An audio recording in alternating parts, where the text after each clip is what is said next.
Baik, Assalamualaikum warahmatullahi wabarakatuh. Perkenalkan, nama saya Fadiarika Nafilia. Saya dari Madrasah Alia Negeri 1 Gresik. Saya dari kelas 10 MIPA 3 dari nomor absen 7.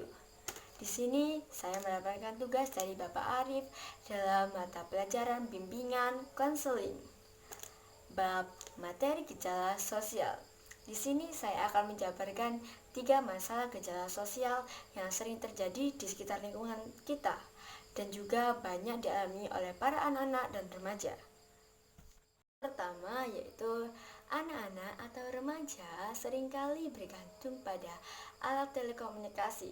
Hal itu disebabkan karena kemajuan teknologi di era saat ini yang semakin canggih dan juga pengaruh arus globalisasi yang semakin berkembang pesat. Sehingga seringkali anak-anak atau remaja tidak bisa lepas dalam hal penggunaan alat telekomunikasi. Hal tersebut dapat menimbulkan dampak positif dan dampak negatif.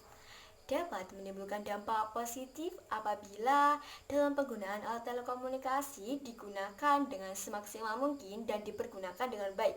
Namun, dapat menimbulkan dampak negatif apabila dalam penggunaannya terjadi penyalahgunaan dan penggunaan yang secara berlebihan.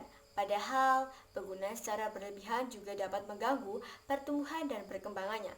Solusi yang tepat untuk masalah ini adalah sebaiknya untuk orang tua jangan beri uang saku khusus untuk membeli kuota.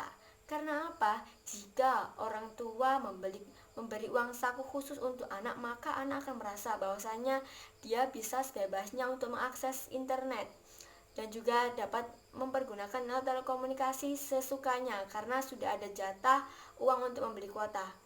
Namun, jika orang tua tidak memberikan uang saku khusus untuk anak, maka di dalam diri anak akan ada rasa untuk menghemat kuota agar tidak cepat habis dan agar dia bisa mempergunakan uangnya untuk hal-hal yang lainnya.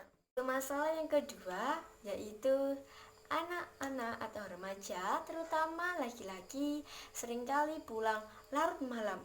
Mungkin itu merupakan sesuatu yang wajar bagi mereka.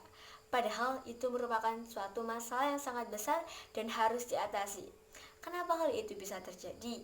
Karena terkadang kebanyakan orang tua banyak memberikan batasan jam bermain terutama pada waktu malam hari pada anaknya, dan terkadang pada dalam benaknya anak tersebut merasa jengkel sehingga dalam dirinya akan timbul perlawanan dan akhirnya anak tersebut tidak mengikuti aturan yang ditetapkan oleh orang tuanya.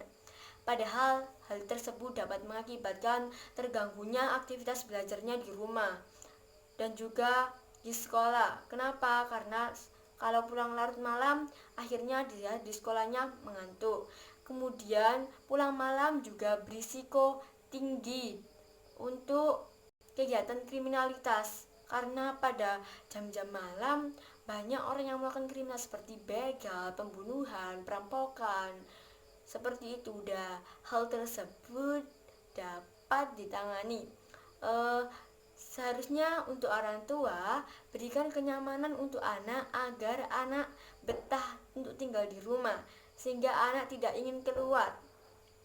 Kemudian sebelum anak keluar, buatlah konsekuensi dan aturan apabila anak tersebut pulang larut malam, maka apa yang akan didapatkan, dan juga bisa mungkin buat aturan itu yang tidak membuat mereka merasa keberatan dan mereka menikmati sehingga dalam diri mereka tidak akan melanggar konsekuensi tersebut. Masalah yang ketiga yaitu sering terjadinya tawuran antar pelajar. Mengapa hal itu bisa terjadi? Karena terkadang sekolah yang mereka tempati memiliki hubungan kurang baik dengan sekolahnya, dan hal itu jadikan sebagai rivalitas bagi mereka untuk saling memiliki sentimen negatif terhadap sekolah lainnya dan siswa yang berada di sekolah lain. Nah, hal itu merupakan tidak patut dilakukan bagi para pelajar. Mengapa? Karena tawuran itu sangat berbahaya. Kenapa?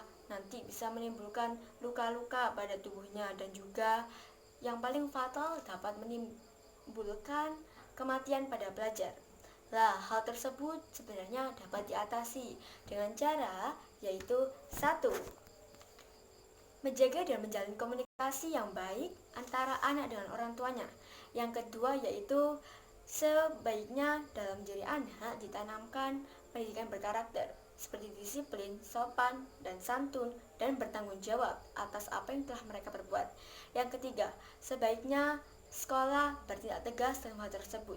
Jika ada salah satu siswanya atau siswanya yang melakukan tawuran, sebaiknya berikan hukuman yang jera bagi mereka agar mereka tidak melakukan pelanggaran tersebut di kemudian hari.